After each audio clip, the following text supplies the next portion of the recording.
Shalom warga kerajaan, masih mengenai orang-orang muda. Dan di dalam 1 Raja-Raja pasal 20, Raja Israel di utara yaitu Raja Ahab sedang menghadapi kerajaan yang jauh lebih besar daripada dia, itu kerajaan Asyur dipimpin oleh rajanya langsung Ben-Hadad. Tapi ayat 13, perhatikan. Kata seorang nabi, kamu lihat orang yang jumlahnya banyak ini, bukan cuma ramai, multitude. Hari ini juga kuberikan kemenangan kepadamu, supaya engkau tahu bahwa akulah Tuhan. Saya nggak tahu apa yang saudara hadapi hari ini. Musuh yang paling besar, apapun bentuknya. Entah penyakit, soal keuangan, soal keluarga. Tetapi Ahab tanya, dengan bantuan siapa? Melalui siapa? Ya, tidak dikatakan bantuan. Siapa yang akan maju perang? Pakailah orang-orang muda, pengiring kepala-kepala daerah. Orang-orang muda. Lalu siapa yang akan memerintahkan perang? Kamu. Seorang pemimpin harus memberikan arah yang jelas. Tetapi ini sesuatu yang very unusual. Kalau latar belakang kita itu cerita tentang orang-orang Spartan. Mereka dipersiapkan mulai kecil. Kalau saya nonton film 300. Bagaimana Leonidas, yaitu pada waktu kecil pun dilempar di tengah hutan. Menghadapi serigala binatang buas. Dan kita sebagai umat Tuhan. Tuhan tidak pernah anggap enteng orang-orang muda. Saya tidak pernah anggap enteng orang muda. Ya saudaraku. Dan firman Tuhan berkata cuma ada 232. Itu jumlah kecil sekali. Ya tentara cuma 7.000 tapi musuhnya puluhan ribu. Mereka menyerang waktu tengah hari. Dan kita tahu mereka mengalami kemenangan yang gilang gemilang. Ketika orang-orang muda itu maju menyerang lebih dahulu. Coba perhatikan ini. Kita ingat salah satu warrior kita yang masih muda, David. Ketika melihat Goliat, sementara Saul yang mantan diurapi itu dan semua tentaranya yang profesional tetapi tidak diurapi melarikan diri sembunyi. Maka David berlari ke arah daripada Goliat. Saudaraku jangan lupa itu. Apa kelebihan anak-anak muda? Semangat, entusiasme. Ya, tidak terlalu banyak pertimbangan. Saya percaya akhir zaman ini Tuhan pasti memakai orang-orang muda. Pencurahan Roh Kudus pertama kepada putra dan putrimu. Terjemahan bahasa Indonesia salah, anak-anak. Your sons and your daughter. Lalu kemudian orang-orang mudamu. Baru ranking ketiga, orang-orang tuamu akan bermimpi. Apa senjata mereka? Profesi. Kalau orang tidak diurapi Roh Kudus tidak mungkin bernubuat. Mendapat penglihatan. Penglihatan apa yang saudara harus lihat? Bukan orang banyak itu musuh yang besar. Tetapi kemenangan yang Tuhan sediakan. Rasul Paulus berkata, kita bersyukur pada Tuhan yang selalu membawa kita di jalan kemenangannya. Ini sesuatu yang sangat tercatat dalam sejarah ya. 300 orang Spartan menghadapi 1 juta tentara daripada Persia, saudara. Dan mereka yaitu mencegatnya di sebuah tebing ataupun yaitu belahan batu ataupun gunung batu yang namanya Thermopylae. Thermopylae itu artinya gerbang panas, saudaraku. Dan saya berdoa supaya semua orang muda yang mendengarkan berita ini dan yang berjiwa muda, semuanya akan berkata, yes Lord. Tuhan memberkati kita semua. Terimalah kemenangan di dalam nama Yesus. Amin.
Demi kenyamanan bersama dalam beribadah, kami menyarankan Anda untuk mengikuti protokol kesehatan yang berlaku.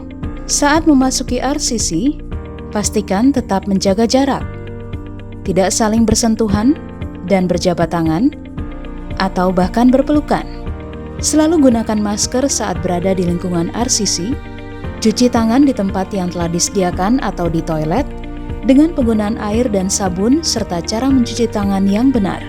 Bersedia untuk ditermogan oleh satpam hotel di pintu masuk menuju RCC.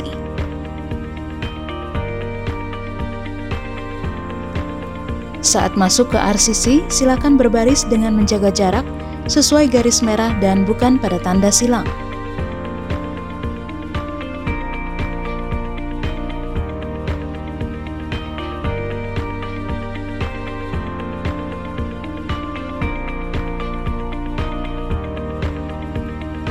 Memakai hand sanitizer yang telah disediakan oleh penerima tamu atau usher,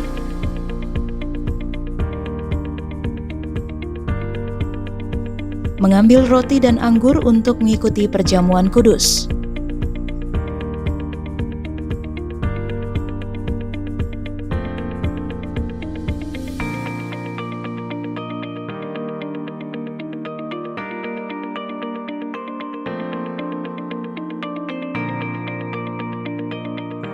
Memasuki RCC ke arah kursi yang telah disusun berjarak.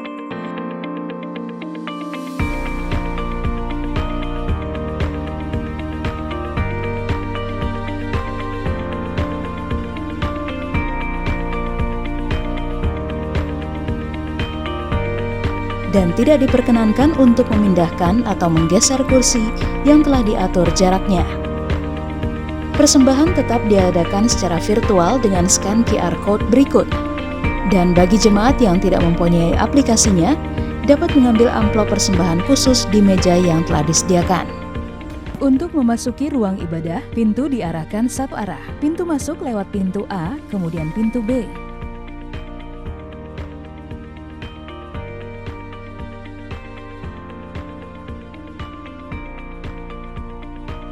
Pintu keluar adalah pintu C. Apabila Bapak Ibu ke toilet, dapat keluar melalui pintu C dan masuk kembali melalui pintu B. Tidak diperkenankan keluar melalui pintu B dan masuk melalui pintu C.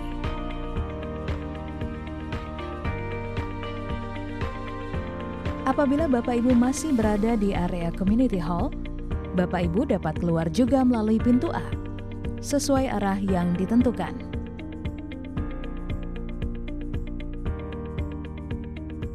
Demikian protokol kesehatan yang berlaku di RCC Balikpapan. Selamat beribadah, enjoy the service, stay safe, and stay healthy. God bless you all. Prokes diutamakan, kita saling jaga. Ayo, ibadah onsite.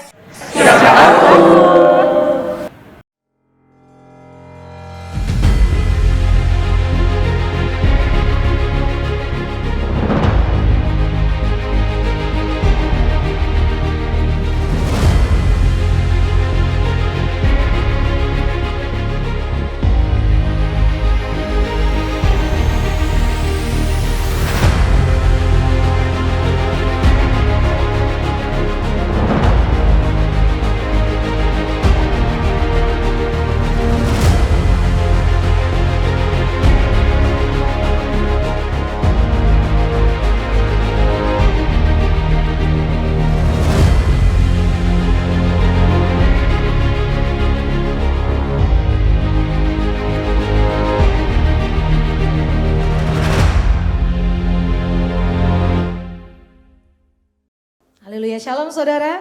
Selamat pagi, selamat hari Minggu. Kita bersyukur ya saudara ya, bulan demi bulan, hari demi hari kita lalui. Itu semua karena penyertaan Tuhan. Sudah bersuka cita pagi hari ini? Amin. Mari beri tepuk tangan yang terbaik bagi Tuhan dong. Yes. Tuhan Engkau baik Tuhan. Kami bersyukur Tuhan. Terima kasih Tuhan. Terima kasih Tuhan. Untuk penyertaan-Mu Tuhan. Dalam hidup kami Bapak. Yes. Kami bersyukur Tuhan.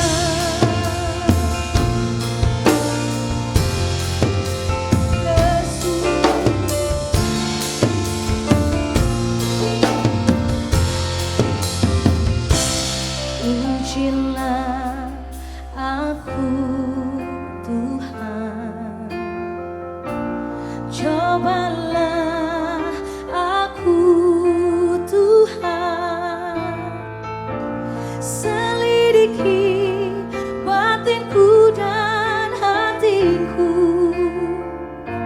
mataku tertuju padamu. Aku cinta padamu Tuhan, aku rindu hadiratmu Tuhan, aku ingin selalu dekat padamu, menikmati kehadiranmu. Nyanyi Hosana bagi Rajaku yang duduk di tahta. Aku muliakan dan ku agungkan, Kau layak disembah.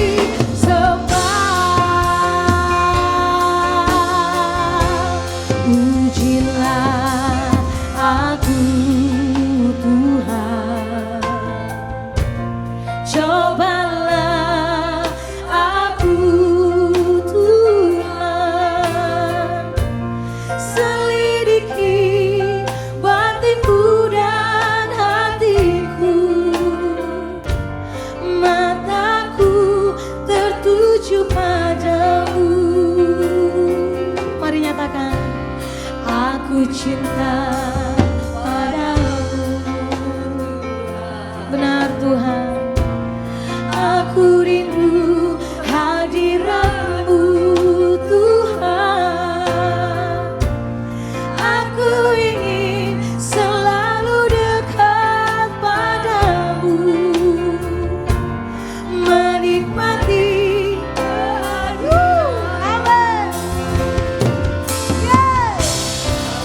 Nyanyi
Hosana, Hosana bagimu Tuhan. Yes.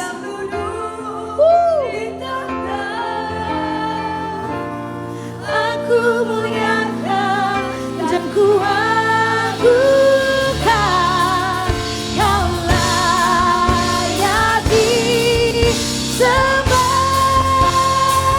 Ku nyanyi,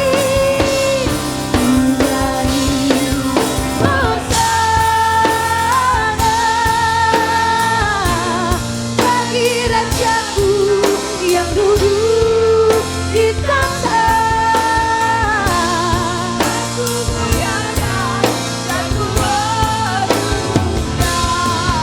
Kau layak disembah, Kau layak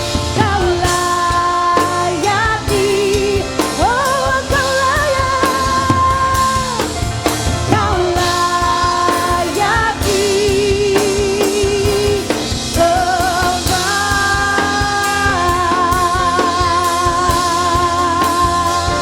Engkau layak Tuhan, Engkau layak disembah. Yesus, Yesus,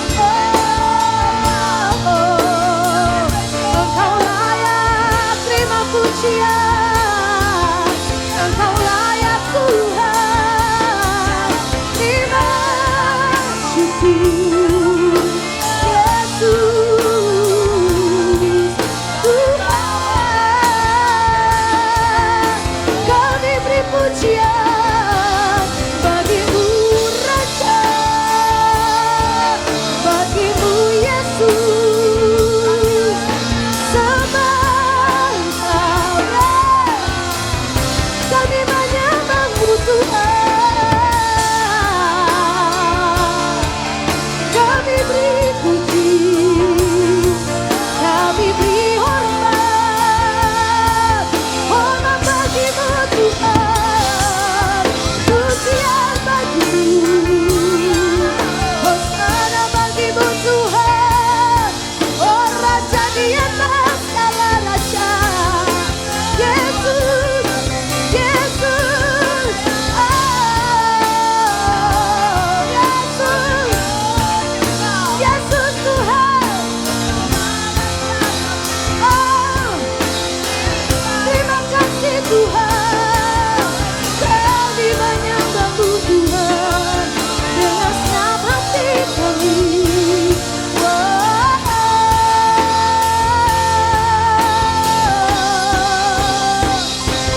Yesus, Yesus Tuhan.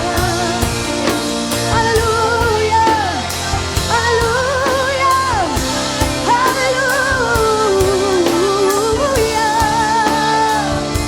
Yes, Yesus Tuhan. Yesus Tuhan. Kami angkat hati kami bawa sembah kami Tuhan, kami bawa syukur kami ke tahta-Mu yang kudus Tuhan. Kami beri puji, kami beri hormat, hosana bagimu Tuhan, hosana bagimu Raja, Raja di atas segala raja. Yesus namanya, Yesus namanya, Dia dahsyat, Dia berkuasa. Yesus namanya, Yesus namanya, oh Dia berkuasa, oh Dia diagungkan, Dia layak dimuliakan selamanya Tuhan. Oh,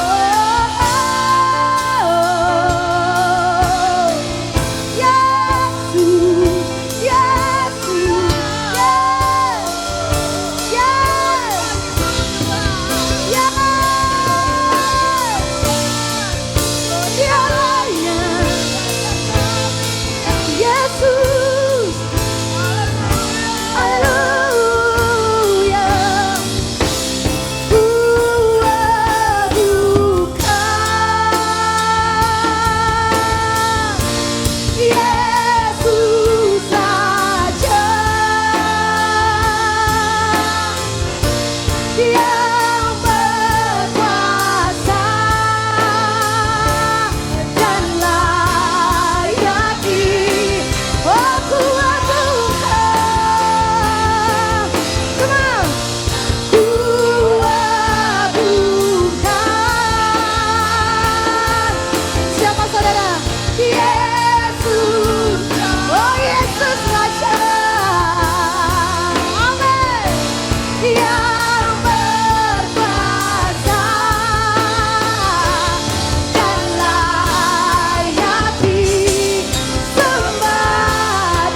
kami menanti-nantikan Tuhan.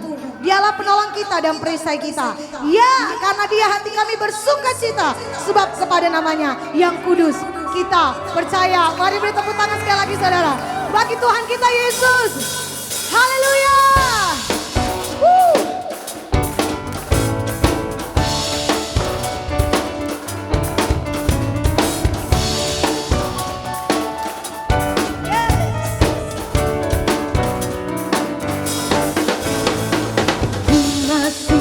Cita suka, itulah kekuatan bagi jiwa.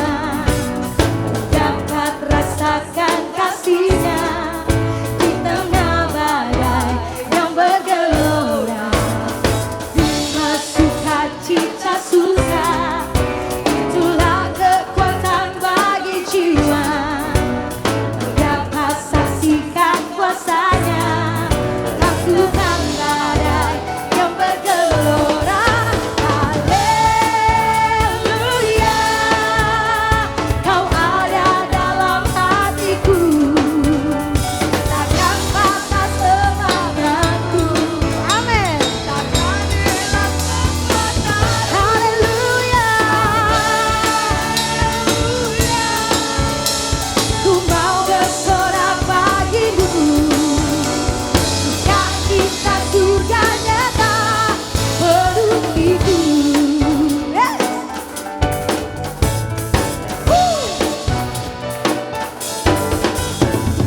Bima sukacita surga, itulah kekuatan bagi jiwa. Dapat rasakan kasih-Nya. Di mana saudara? Yes. Yang bergelora. Oh, terima. Bima sukacita surga, itulah kekuatan bagi jiwa. Dapat saksikan kuasa-Nya, taklukkan badai yang bergelora. Haleluya, Kau ada dalam hatiku, takkan patah semangatku. Yes. Selalu kami bersorak Tuhan. Amin. Ku mau bersorak bagimu, sukacita penuh hidup. Sorakan haleluya. Haleluya, Kau ada dalam hatiku, takkan patah semangatku, takkan hilang kekuatanku. Haleluya, ku mau bersorak bagimu, sukacita penuh hidup. Sorakan sekali lagi haleluya. Haleluya, Kau ada dalam hatiku, takkan patah semangatku, takkan hilang. Oh haleluya, ku mau bersorak bagimu, sukacita surga nyata penuh hidup. Sukacita surga nyata penuh hidup. Yes. Sukacita surga nyata penuh hidup. Haleluya. Yes, sukacita penuhi setiap kami Tuhan. Haleluya, puji Tuhan, puji Tuhan. Shalom Bapak Ibu yang dikasih Tuhan, apa kabar? Baik, pasti. Kita percaya dalam Tuhan keadaan kita akan selalu baik. Sekalipun ada banyak hal yang kita alami, ada banyak dinamikanya, tapi kita percaya Tuhan Yesus baik, dan karena Dia baik, kita akan selalu baik dalam kemurahan Tuhan. Amin. Mari kita buka hati sama-sama, kita berdoa terlebih dahulu untuk mendengarkan firman Tuhan saat ini. Mari kita berdoa. Tuhan Yesus, kami bersyukur, kami membuka hati, sangat lapang, sangat haus, mau mengizinkan firman-Mu bicara dalam kehidupan kami. Dan kami tahu Tuhan, sejauh kami haus dan lapar, sejauh itu kami akan dipuaskan, kami akan disegarkan lagi, dituntun lagi oleh firman-Mu. Firman-Mu berkuasa, dan karena itu kami sangat-sangat membuka hati kami untuk firman-Mu masuk dalam hidup kami. Terima kasih Tuhan, kami bersyukur. Berfirmanlah Tuhan dalam nama Yesus. Amin. Oke, judul kita sekarang adalah Inside Out, ya, dari dalam keluar. Situasi hari ini memang kita perlu memastikan bahwa kita tidak bereaksi dari outside in, tapi lebih baik kita bereaksi dari inside out, dari dalam keluar. Kenapa bereaksi bukan dari outside in atau dari luar ke dalam? Karena yang kita lihat di luar itu loh. Ya, yang kita lihat, waduh ya. Dan mungkin saja hari-hari ini kita sedang tidak baik secara emosional, mungkin secara iman, karena kita terpengaruh dari yang outside, kita bawa masuk in gitu ya. Ya, dari yang luar, semua isu yang di luar, semua yang kita nonton, semua yang kita baca, semua yang kita dengar outside, kita bawa masuk ke dalam in. Dan karena yang kita dengar adalah provokasi, intimidasi, kebohongan, hoaks, maka yang masuk ke dalam apa? Ya itu sudah. Yang masuk ke dalam adalah provokasi, intimidasi, kebohongan, hoaks, semuanya. Oleh sebab itu, mari saudara dikasih Tuhan, lewat pelajaran pada saat ini kita mau belajar bagaimana kita hidup inside out. Dari dalam keluar, bukan dari luar yang kita bawa masuk ke dalam. Mari kita baca Lukas pasal 6 ayat 45. Orang yang baik mengeluarkan barang yang baik dari perbendaharaan hatinya, yang baik. Dan orang yang jahat mengeluarkan barang yang jahat dari perbendaharaannya yang jahat. Karena yang diucapkan mulutnya meluap dari hatinya. Kayaknya saya mau bawa saudara kepada beberapa terjemahan dari ayat yang sama, terjemahan bahasa Indonesia yang memperjelas ayat ini ya. Misalnya dalam terjemahan Alkitab yang terbuka, AYT, dia bilang begini, orang yang baik mengeluarkan, nah ini lebih jelas ya, tadi kan barang ya, barang yang baik, tapi sekarang bilang mengeluarkan hal-hal baik dari hatinya. Lagi ya, orang yang baik mengeluarkan hal-hal baik dari hatinya yang baik. Dan orang yang jahat mengeluarkan apa? Hal-hal yang jahat dari hatinya yang jahat. Clear ya. Apa yang keluar dari mulut seseorang berasal dari apa yang memenuhi hatinya. Wow. Kita bergeser lagi terjemahan yang lain. Bahasa Indonesia sehari-hari. Orang yang baik mengeluarkan hal-hal baik karena hatinya berlimpah dengan kebaikan. Wih, ya, lebih asik terjemahan ini. Lagi saya baca, saudara. Saya suka soalnya. Orang yang baik mengeluarkan hal-hal baik. Katakan, mengeluarkan hal-hal baik. Oke, karena hatinya abundantly. Berlimpah dengan kebaikan, ya. Sota tumpah-tumpah kata ya. Sudah berlimpah ya.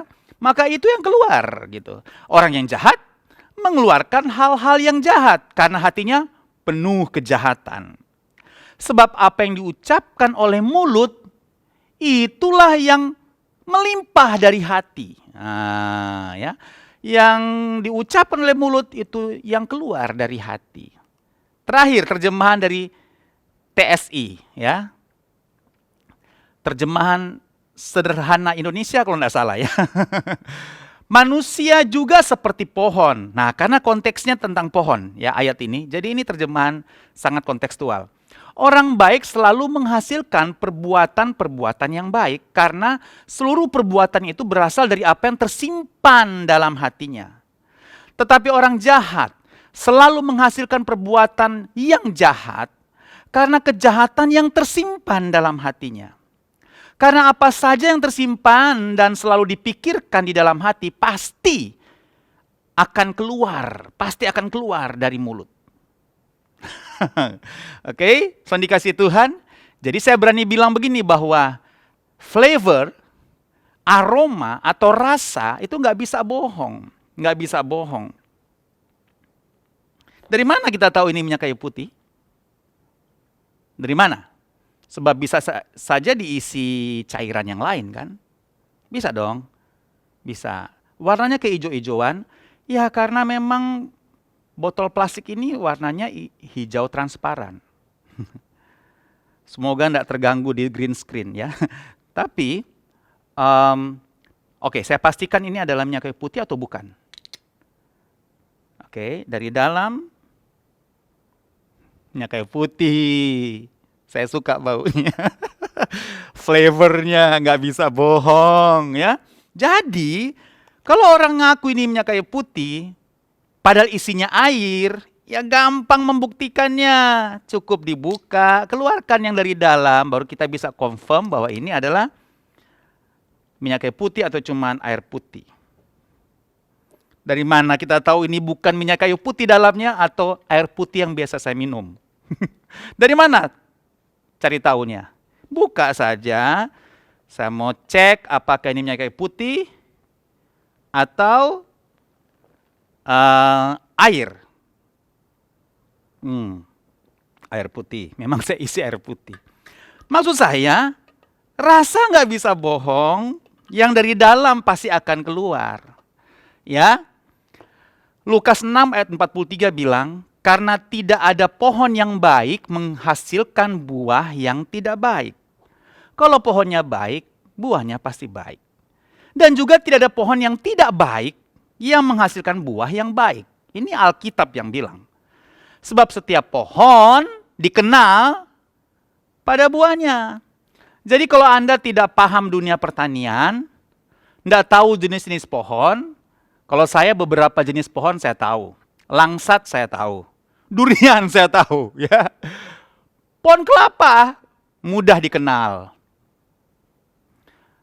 Enau atau seho ya, mudah dikenal, pohon tuak gitu. Apalagi ya yang saya ketahui? Manggis, saya tahu pohonnya. Ya enggak tahu persis, tapi sedikit banyak tahu lah, bisa kenal. Tapi kalau Anda tidak bisa kenal dunia pertanian, pohon-pohonan, gampang, lihat aja buahnya. Kalau buahnya keluar buah manggis, itu pohon manggis, so pasti itu. Kecuali kita enggak tahu buah apa yang keluar. Jelas-jelas buah durian kita bilang itu buah langsat. Nah itu buta huruf. Oke, clear ya? Jadi apa yang dari dalam itu nggak bisa bohong. Makanya saya berani bilang mari kita fokus pada yang di dalam. Hari-hari ini mari fokus pada apa yang di dalam. Nggak fokus kepada apa yang di luar. Yang kita tonton, yang kita baca, yang kita dengar. Fokus pada yang di dalam. Sebab kalau kita urus yang di dalam, maka nggak bisa bohong keluarnya. Kalau dalamnya porno, sudah pasti keluarnya porno. Sudah nggak bisa bohong, aku nggak porno kok. Tapi kalau dalamnya porno, keluarnya pasti porno. Kalau jorok, nah orang yang suka ngomong jorok sudah nggak bisa bohong lah itu. Alkitab udah bilang apa yang di dalam keluar kan gitu. Maka yang keluar jorok gitu. Oh enggak, cuman bercanda. Nggak bisa bro, nggak bisa sis. Nggak bisa ya, kalau memang pahit keluar pahit terus. Nggak bisa cuman bercanda itu. Kalau dalamnya pahit, keluarnya pahit. Dalamnya kopi pahit tanpa gula, pasti keluarnya pahit. Kopi tanpa gula gitu. Nggak bisa bohong, jadi kalau pahit yang keluar, pahit terus, pahit. Karena nggak bisa saudara mengelak lah, bilang saya nggak kepahitan kok. Tapi kalau yang keluar semua pahit. Pakai ayat-ayat tadi sudah jelas, di parameter oleh firman jelas, dalamnya pahit gitu ya. sensitif dengan segala hal, semuanya jadi negatif, negatif, negatif, ya memang dalamnya negatif. Makanya fokus pada yang di dalam. Supaya walaupun yang di luar sana negatif, yang di luar sana pahit, yang di luar sana penuh dengan kebencian, perselisihan, dan kemarahan, dalamnya ini baik, dalamnya damai, dalamnya shalom, damainya sukacita, dalamnya adalah ketenangan. Itu inside out. Itu yang dari dalam keluar gitu ya. Tapi kalau saudara tidak memperhatikan baik-baik, malah fokus pada yang di luar, kemudian saudara bawa masuk ke dalam hati saudara, pikiran saudara, outside in, sudah terombang-ambing hidup kita ini dan pasti tidak lebih baik. Oke, kalau kita mau fokus pada apa yang di dalam kehidupan kita, maka mari kita lihat ayat berikut nih. Kolose 1 ayat 27. Apa sih yang ada di dalam hidup kita yang perlu kita fokus untuk lihat? Kepada umatnya itu Allah mau menyatakan betapa baik dan agungnya rahasianya. Itu untuk seluruh umat manusia. Ini rahasia. Rahasia itu apa? Kristus ada di dalam dirimu. Yang berarti kalian akan turut menikmati kebesaran Allah gitu ya. Sini saya kasih mungkin dalam terjemahan yang lain ya. Christ in you, the hope of glory. Kristus ada dalam diri kita, pengharapan untuk kita menikmati akan kemuliaan Tuhan. Jadi, apa yang ada dalam diri kita? Yang ada dalam diri kita adalah Kristus. Kristus di dalam saya. Fokus kepada Yesus yang di dalam saya. Fokus pada kesadaran Kristus inside us. Fokus pada kebaikannya, fokus pada kuasanya, fokus pada karakternya, fokus kepada kerendahan hatinya, fokus pada Kristus yang ada, Alkitab bilang, dalam dirimu. Itu yang kita akan, kalau memang Kristus kita fokus, kita benar-benar sadari, kita hidupi, itu yang keluar dari mulut kita. Kristus, perkataan Kristus. Ada iman di situ, ada sukacita di situ. Ada orang yang keluarnya negatif, tanpa iman, cek dalam saudara. Sudah nggak bisa bohong, saya tegur kepada keluarga besar kita semua. Kalau yang keluar semuanya adalah pesimistis, a priori, belum udah nggak percaya, always complain, always sinis, itu semua itu di dalam itu. Itu semua karena yang keluar di mulut itu dari dalam. Alkitab sudah sampai 4 terjemahan loh, 3 terjemahan saya tunjukin kepada saudara tadi. Dari buahnya pohon dikenal. Jadi kalau yang keluar semua adalah kebusukan, sakit hati, komplain, kekecewaan, putus asa, negatif-negatif. Itu semua yang ada di dalam. Jadi gampang Anda mengenal diri Anda sebenarnya. Apa yang keluar di mulut saudara? Itu yang di dalam saudara. Makanya fokuslah pada apa yang di dalam, supaya waktu kita bawa keluar, itu yang menjadi pengharapan akan kemuliaan bagi dunia ini lewat kehidupan kita. Apa yang di dalam kita? Kristus. Fokus pada Kristus yang di dalam kita. Fokus. Sebab kalau kita fokus pada Kristus, maka yang dalam kita adalah iman, sukacita, damai sejahtera. Lah susah dong kita bilang ada Kristus di dalam, tapi yang keluar adalah sakit hati. Ada Kristus di dalam, tapi yang keluar adalah kekecewaan. Ada Kristus katanya di dalam, tapi yang keluar adalah pesimis. Yang keluar adalah negatif. Itu dia. Sudah dikasih Tuhan ya. Ya itu sudah, orang yang mengalami pengalaman disakiti, kalau nggak di-maintain dalamnya, yang keluar semua sakit. Apapun yang diomongnya adalah rasa sakit, karena itu semua yang ada di dalam. Tinggal dikeluarin, even tanpa effort, tanpa usaha, keluar begitu saja. Ya, tanpa usaha, dia akan keluar begitu saja. Tanpa usaha, dia akan keluar begitu saja. Tanpa usaha. Miringkan aja, otomatis dia keluar. Kalau memang busuk, ya keluar busuk. Kalau memang baik keluar baik, kalau memang iman keluarnya adalah iman. Harum. Tanda-tanda orang tua mungkin ya. Oke. Saya tunjukin 3 fakta ketika fokus pada yang di dalam. Nomor satu, ketika kita mulai fokus pada yang di dalam itu tidak terlihat. Maka biasanya sepi, jauh dari hingar-bingar, karena tidak terlihat di dalam. Urus yang di dalam itu memang tidak heboh, tidak ekstravagan, tidak hingar-bingar, tidak langsung terlihat, tidak bisa show. Urus di dalam itu tidak terlihat, itu sepi. Ya, saudara dikasih Tuhan. Alkitab bilang dalam Lukas 16 ayat 10, barang siapa setia dalam perkara-perkara kecil, ia setia juga dalam perkara-perkara besar. Dan barang siapa tidak benar dalam perkara-perkara kecil, ia tidak benar juga dalam perkara-perkara besar. Nah, katakan perkara kecil. Perkara kecil, tidak terlihat. Karena kecil dan tidak terlihat, luput dari perhatian orang. Makanya orang suka menyerah mengurusi yang di dalam karena tidak terlihat. Tidak ada yang tahu di balik layar. Tidak ada yang tahu. Orang lebih suka yang di depan layar, di panggung, di stage. Orang tidak mau urus yang di belakang layar, yang tidak terlihat, yang di dalam. Di dalam. Judul kita adalah dari dalam keluar. Fakta pertama adalah sepi, jauh dari hingar-bingar, karena tidak terlihat. Ada contoh yang epik, pernah saya bahas juga, 1 Samuel 16 ayat 7. Tetapi firmanlah Tuhan kepada Samuel waktu mau pilih raja setelah kegagalan Saul. Tuhan bilang sama Samuel, karena nabi ini disuruh Tuhan untuk cari pengganti Saul, karena Saul sudah ditolak oleh Tuhan. Janganlah pandang parasnya atau perawakan yang tinggi sebab aku telah menolaknya. Bukan yang dilihat manusia yang dilihat Allah. Manusia melihat apa yang di depan mata, tapi Tuhan melihat, saya tambah katanya, yang di dalam hati. Katakan di dalam.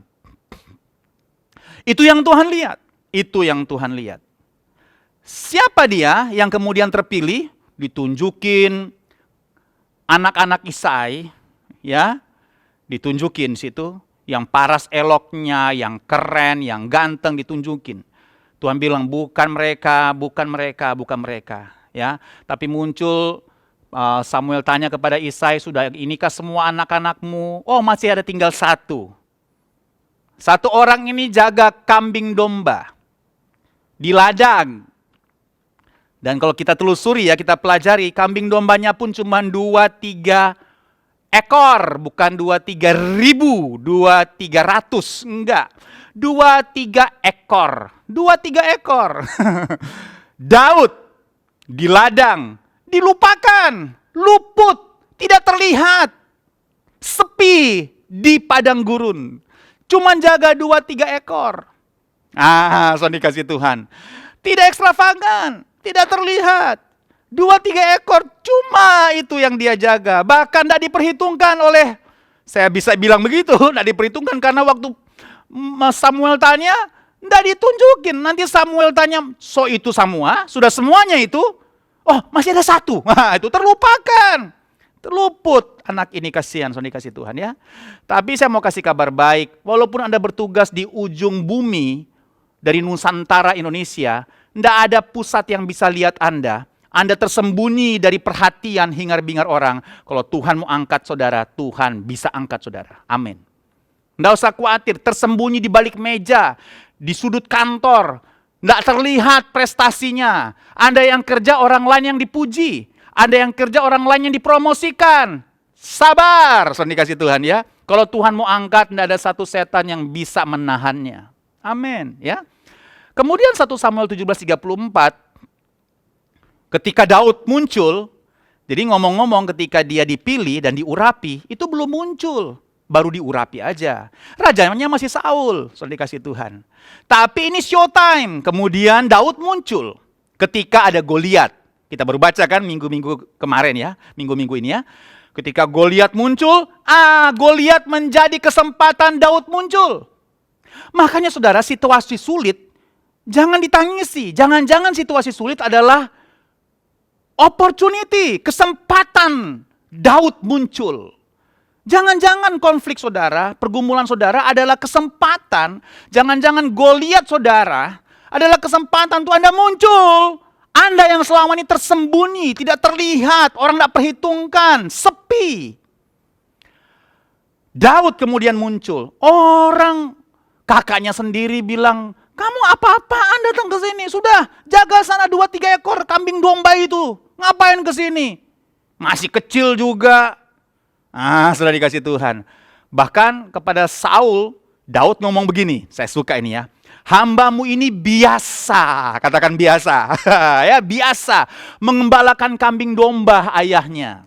Apabila datang singa, ini si Daud kecil nih bilang begini, atau beruang, ya Tuanku Raja, yang menerkam seekor domba dari kawanannya, yaitu kambing domba yang saya jaga nih, Raja, maka aku mengejarnya. Sedap. Menghajarnya. Daud hajar apa? Dia hajar beruang, hajar singa. Melepaskan domba itu dari mana? Dari mana? Dari mulutnya. Epic gak tuh ya? Waduh, itu kalau dibikin kartun tuh lucu banget ya. Singa sudah telan, terus Daud buka tuh mulut singa. Keluarin itu. Itu kambing domba, enak aja gua jaga-jaga lu telan lagi gitu. Dibuka itu kan singa seperti singa bego kan. Dibuka mulutnya. Geli banget saya sudah dikasih Tuhan. Tapi itu yang terjadi. Itu yang terjadi. Dia biasa apa? Kesimpulan saya, biasa kejar beruang, kejar singa, menghajar beruang, menghajar singa, dan membuka mulut singa dan beruang dan keluarin dia punya kambing 2-3 ekor itu. Maka aku akan menangkap janggutnya, lalu mengajar dia dan membunuhnya, janggutnya. Aduh.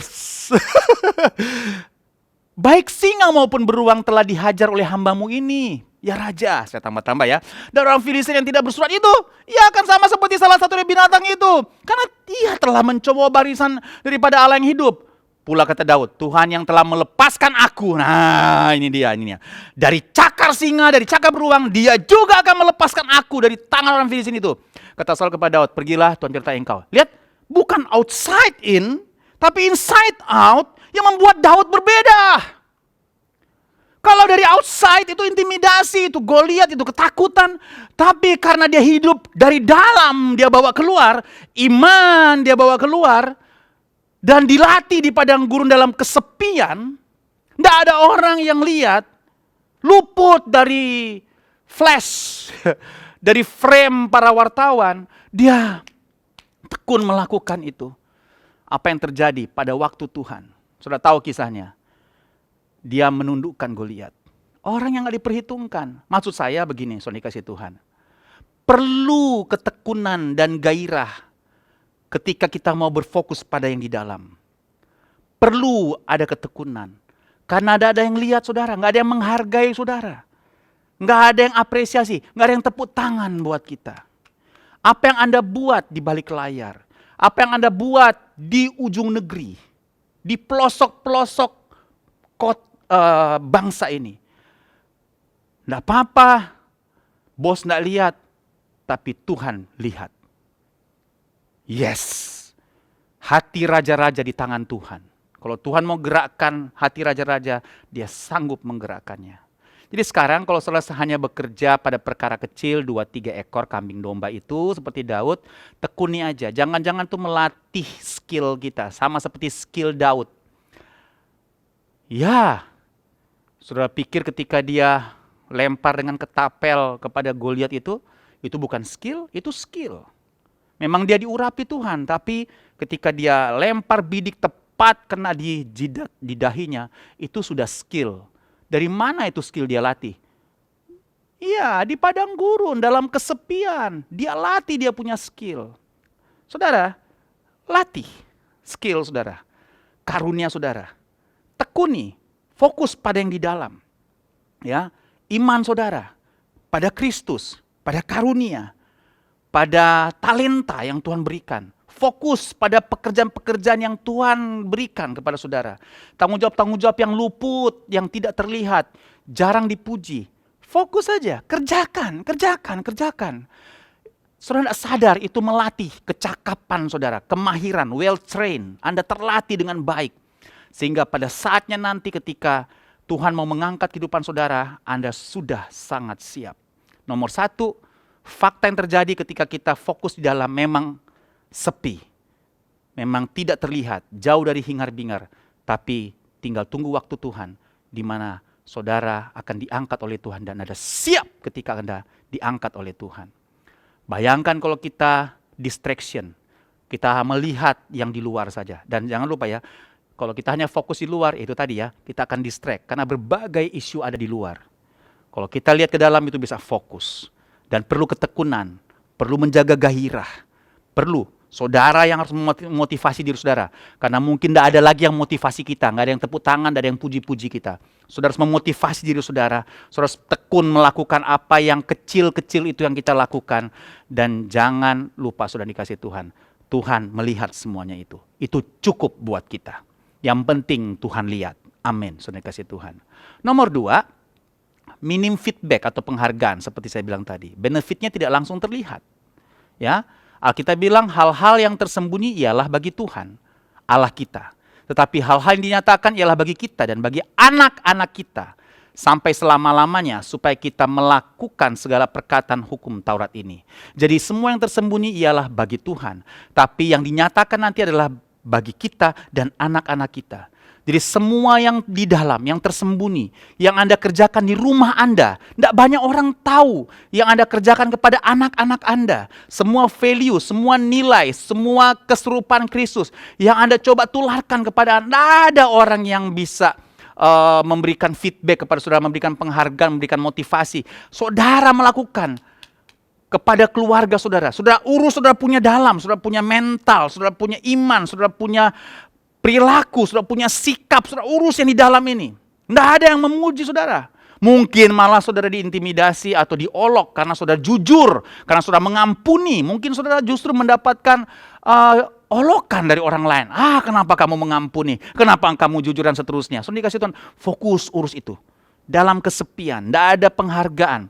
Saudara dikasih Tuhan, hal-hal yang akan dinyatakan kepada kita adalah bagi kita dan bagi anak-anak kita nanti.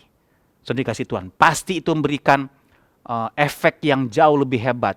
Dan tidak langsung terlihat benefitnya. Benefitnya akan terlihat di masa depan. Ketika anak-anak bertumbuh, ketika pernikahan terus berjalan, benefitnya bisa terlihat di sana. Ya saudara dikasih Tuhan, Kolose 3:22 bilang begini, hai hamba-hamba, taatilah Tuhanmu yang di dunia ini dalam segala hal. Jangan hanya di hadapan mereka saja untuk menyenangkan mereka, melainkan dengan tulus hati karena takut akan Tuhan. Apapun juga yang kamu perbuat dengan segenap hatimu. Ini ayat saya. Seperti untuk Tuhan dan bukan untuk manusia. Kamu tahu bahwa dari Tuhanlah kamu akan menerima bagian yang ditentukan bagimu sebagai upah. Kristus adalah Tuhan dan kamu hambanya. Jadi dari Tuhan kita akan dapat benefitnya. Dari Tuhan kita akan dapat upahnya. Lakukan dengan tekun.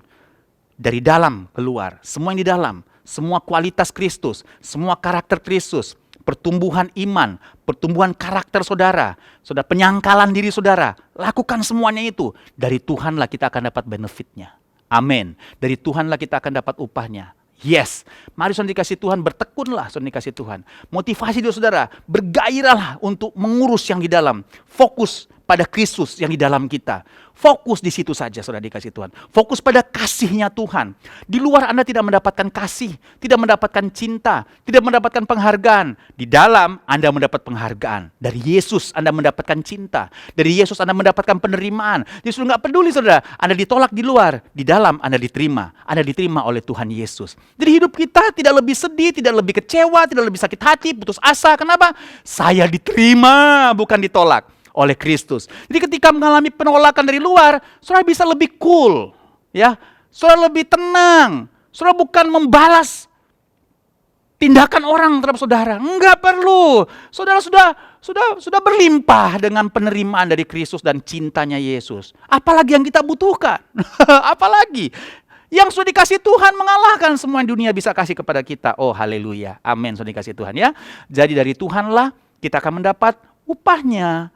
Jadi taatilah semua peraturan kantor, semua tugas-tugas saudara. Lakukan seperti untuk Tuhan dan bukan manusia. Lakukan dengan ketulusan hati pandang Tuhan. Seperti Daud dalam kesepian di padang gurun, tidak ada yang nonton. Lakukan, walaupun ada orang lain yang menerimakan benefitnya, yang menerima penghargaannya, tidak apa-apa. Tuhan tidak bisa dibohongi. Ada orang kecewa. yang berprestasi dia. Yang mengerjakan dia, yang berprestasi pimpinannya. Padahal yang kerja saya, presentasinya yang buat saya. Tenang aja. Santai ya, tenang aja. Kalau Tuhan mau angkat, Tuhan bisa angkat. Ya.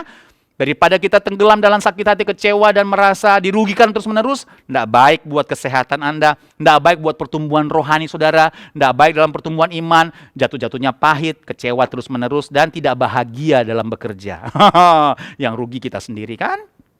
Yang ketiga, yang terakhir, selain yang pertama itu luput, sepi, yang kedua Anda dapat feedback atau penghargaan, benefitnya nggak langsung, yang ketiga, dari gelap akan terbit terang. Semua yang terbaik dari dalam pasti akan dinyatakan. Pasti. Ayat terakhir. 2 Korintus 4 ayat 5. Sebab bukan diri kami yang kami beritakan. Perhatikan ya. Tapi Yesus Kristus sebagai Tuhan dan diri kami sebagai hambamu karena kehendak Yesus. Oke? Sebab Allah yang telah berfirman dari dalam gelap akan terbit terang. Dari dalam akan terbit terang. Ia juga yang membuat terangnya bercahaya dalam hati kita. Clear ya? Supaya kita beroleh terang dari pengetahuan tentang kemuliaan Allah yang nampak pada wajah Kristus. Tetapi harta ini kami punyai dalam, katakan dalam bejana tanah liat, supaya nyata keluar bahwa kekuatan yang melimpah-limpah itu berasal dari Allah, bukan dari diri kami. Nah, perhatikan, dalam segala hal kami ditindas, tidak terjepit, habis akal, tidak putus asa, dianiaya, tidak ditinggalkan sendirian, kami dihempaskan namun tidak binasa. Kami senantiasa membawa kematian Yesus dalam tubuh kami supaya kehidupan Yesus juga menjadi nyata. Nyata di mana? Di dalam. Inside out. Keluar tubuh kami. Yang keluar apa? Kristus. Sebab bukan diri kami yang kami beritakan, tapi Kristus yang kami beritakan. Nah, yang di dalam ini. Oke, saudara dikasih Tuhan, saya berdoa, saudara, kita bersepakat sama-sama untuk fokus pada yang di dalam, ya. Fokus pada Kristus, fokus pada talenta, fokus pada karunia, fokus pada tanggung jawab yang Yesus berikan, fokus pada keluarga kita sendiri, fokus pada anak-anak kita, fokus semuanya, fokus yang di dalam, ya. Kalau kita fokusnya yang di luar, emosi kita akan labil, ya, akan jatuh bangun. Tapi kalau kita fokus di dalam, kita jauh lebih tenang, kita lebih cool, lebih damai menghadapi semua ketidakpastian yang di luar. Karena yang di dalam itu pasti. Yang di luar nggak pasti. Yes. Katakan sama-sama, dari dalam keluar. Inside out. Mari kita berdoa sama-sama. Tuhan, terima kasih untuk firman-Mu. Kami memastikan Tuhan kami pulih. Kalau selama ini yang keluar dari mulut kami adalah pahit, kekecewaan, sakit hati berulang-ulang. Kami ngomongi orang, tidak ada topik yang lain. Mungkin juga kami keluar adalah hal-hal yang sifatnya porno, kenajisan. Tuhan, pada saat ini Tuhan kami mau berorientasi ke dalam. Kami mau urus di dalam kami. Kami benar-benar mau lihat Yesus yang ada di dalam kami. Oh Tuhan, kami benar-benar mau lihat kehebatan Kristus yang menerima kami, yang mengasihi, mencintai kami, sehingga kami cukup sempurna dalam kasih Tuhan. Dan aku berdoa Tuhan, biarlah Tuhan, lewat firman-Mu ini Tuhan, kami benar-benar mulai setia, bertekun, bergairah, menekuni semua yang menjadi tanggung jawab Tuhan atas kehidupan kami, keluarga kami, anak-anak kami, sekolah kami, kuliah kami, pekerjaan kami Tuhan, semua tanggung jawab kami Tuhan. Kami mau fokus, mungkin tidak terlihat, mungkin luput dari perhatian orang. Waktu kami membangun karakter kami, membangun sikap kami, membangun perspektif kami, tidak bisa langsung dilihat benefitnya. Tapi Tuhan, aku berdoa kami akan tekun melakukannya, bergairah melakukannya, karena kami tahu pasti dari gelap terbitlah terang. Akan dinyatakan semua kualitas Kristus dalam kehidupan kami pada waktu Tuhan. Dan ketika Goliat datang, kami percaya kami mendapat kesempatan untuk menyatakan Kristus keluar. Dan apa yang kami latih dalam kesepian, apa yang kami latih dalam kesendirian kami, Tuhan, itu bisa keluar pada waktunya nanti. Kami terlatih, kami skillful. Kami bisa seperti menghajar beruang dan membuka mulut singa. Karena kami terlatih Tuhan. Sehingga kami bisa membunuh Goliat. Intimidasi bisa kami kalahkan. Tepat pada sasaran. Karena kami terlatih di hadirat Tuhan. Kami terlatih di dalam firman Tuhan. Tuhan, aku berdoa untuk seluruh keluarga besarku Rock Balikpapan, semua yang mengikuti pengajaran ini Tuhan. Kami akan tekun baca Alkitab dalam kesepian, dalam kesendirian. Tidak ada yang puji kami waktu kami baca Alkitab. Tidak ada yang tahu kami baca Alkitab. Memang nggak perlu Tuhan. Kami hanya perlu Tuhan yang tahu. Persekutuan kami dengan Tuhan itu yang penting buat kami. Ketika kami mesbah, kami berdoa untuk Balikpapan, untuk bangsa-bangsa, untuk Indonesia, untuk kota-kota. Tidak ada yang tahu syafaat kami, tapi Tuhan tahu syafaat kami. Itu cukup buat kami untuk memotivasi kami melakukan semua dalam kesepian, dalam kesendirian. Waktu kami melatih skill kami, tidak ada yang tahu, tidak ada yang memuji, tidak ada yang mengangkat kehidupan kami. Kami tahu Tuhan sanggup mengangkat kami pada waktu Tuhan. Kami mau tekun melaksanakannya, karena kami percaya waktu Tuhan akan datang buat kami. Di dalam nama Yesus Tuhan, meteraikan firman-Mu. Kami bersyukur. Mari semua diberkati, katakan sama-sama. Amin, amin, amin. Puji Tuhan. Tuhan berkati saudara. Puji Tuhan, kita akan masuk dalam perjamuan kudus pada pagi hari ini. Mari kita berdoa bersama-sama. Bapa, terima kasih untuk firman-Mu. Kami sudah mendengarkannya dan kami percaya firman-Mu itu hidup dan akan memperbaharui hidup kami, membangun hidup kami menjadi lebih baik dan menjadi serupa dengan Kristus. Terima kasih. Kami akan masuk dalam perjamuan kudus pada pagi hari ini.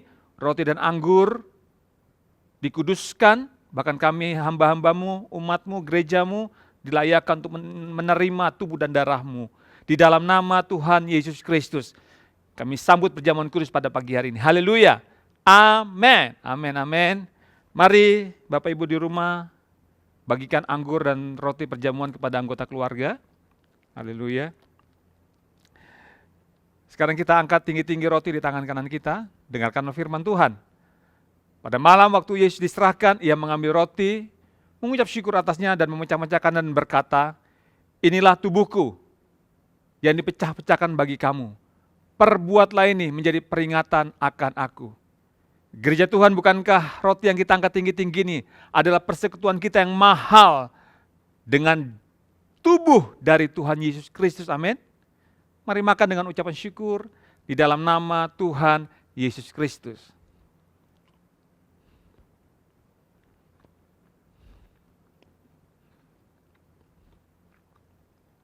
Terima kasih Tuhan. Terima kasih. Thank you Jesus. Haleluya. Setiap kali kita melakukan perjamuan kudus ini mengingatkan kita akan 3 hal. Yang pertama, aku, egoku, sudah disalibkan bersama dengan Yesus. Yang kedua, tubuh dan darahnya adalah makanan untuk roh manusia kita. Dan yang ketiga, supaya kita tidak menjadi lemah dan putus asa. Sekarang kita sama-sama angkat anggur di tangan kanan kita.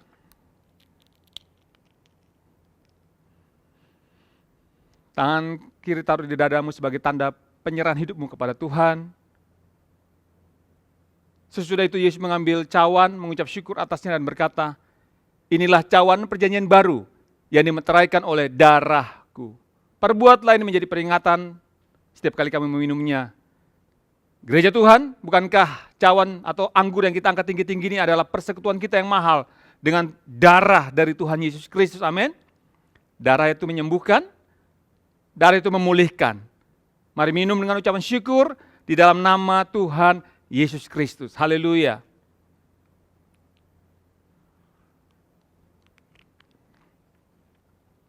Haleluya.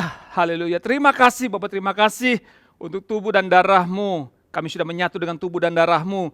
Terima kasih untuk karya salib-Mu.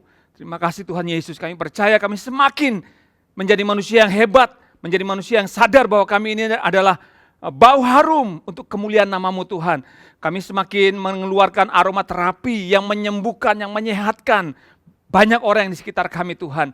Terima kasih, ini hidup kami, pakai kami Tuhan untuk menyebarkan keharuman Kristus di muka bumi ini Tuhan. Terima kasih Bapak, terima kasih. Dan sekarang kami angkat tangan untuk Indonesia, kami speak blessing, kami katakan shalom, diberkatilah Indonesia menjadi bangsa yang pulih dari perekonomiannya, dari COVID-19 dalam nama Yesus. Kami percaya Indonesia semakin sejahtera di dalam nama Tuhan Yesus Kristus. Oleh sebab itu kami juga berdoa membawa Presiden kami Pak Jokowi dan juga Wakil Presiden Pak Ma'ruf Amin.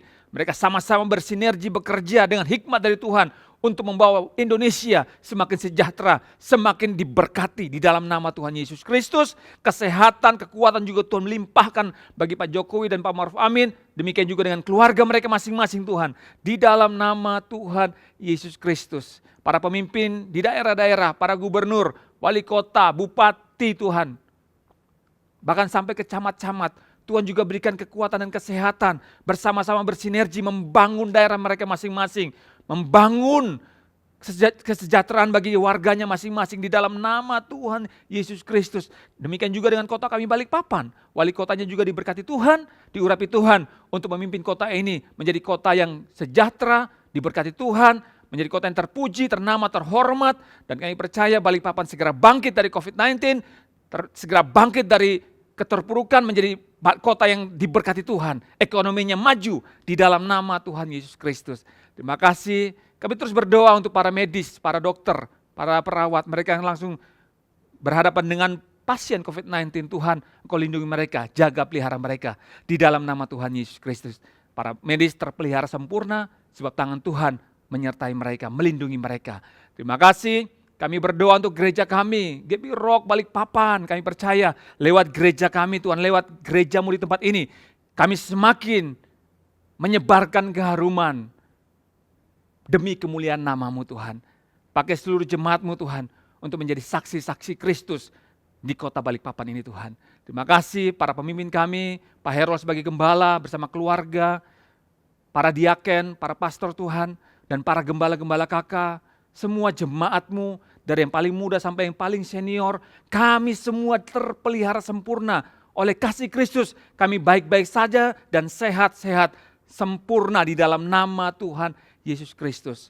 Dan kami percaya setiap jemaatmu pasti diberkati Tuhan di dalam nama Tuhan Yesus Kristus. Kami sudah berdoa dan mengucap syukur. Haleluya. Amin. Amin, amin, amin. Puji Tuhan. Kita akan segera memberikan persembahan, kita akan mengakhiri ibadah kita. Mari kita sama-sama angkat handphone kita, karena kita akan memberikan secara virtual melalui QR Code yang akan tampil di layar TV kita masing-masing. Mari kita berdoa. Kami angkat handphone kami, karena kami akan memberikan persembahan secara virtual lewat QR Code yang akan tampil di layar TV kami. Kami percaya persembahan kami adalah benih yang subur, kami tabur, berbuah lebat, kerajaanmu diperluas. Kami memberi karena kami sudah diberkati Tuhan. Persembahan syukur, perpuluhan, dan yang lain-lainnya Tuhan. Kami beri dengan cinta kepadamu. Di dalam nama Tuhan Yesus Kristus. Haleluya. Sekarang gereja Tuhan, mari sama-sama kita angkat tangan. Arahkan hatimu kepada Tuhan. Aminkan dengan antusias kalau saudara percaya berkat ini datang untuk saudara. Sebab kehendak Tuhan, engkau semakin naik dan tidak turun. Amin. Engkau akan menjadi kepala dan bukan ekor. Keluar masukmu pasti diberkati Tuhan. Mari sama-sama kita kepalkan dua tangan kita. Ucapkan dengan iman, dengan percaya, dengan mulut yang sudah Tuhan urapi. 3 kali bersama-sama. Apa saja yang saya buat dengan tangan saya ini pasti berhasil, sehat dan beruntung. Lagi, apa saja yang saya buat dengan tangan saya ini pasti berhasil, sehat dan beruntung. Sekali lagi sama-sama katakan, apa saja yang saya buat dengan tangan saya ini pasti berhasil, sehat dan beruntung. Haleluya. Sekarang para imam, para suami, yuk tumpang tangan untuk istri dan anak-anakmu di rumah. Terimalah berkat dari sorga. Tuhan memberkati dan melindungi engkau. Tuhan menyinari engkau dengan wajahnya, memberikan kasih karunia. Bahkan dia menghadapkan wajahnya kepada memberikan damai sejahtera, sukacita, berlimpah-limpah dalam pengharapan. Mulai hari ini sampai selama-lamanya. Dalam nama Tuhan Yesus Kristus. Haleluya. Amin. Amin, amin, amin. Puji Tuhan. Selamat hari Minggu. Tuhan Yesus memberkati kita semua. Ingat, jangan lupa disiplin protokol kesehatan. Tuhan Yesus memberkati kita semua.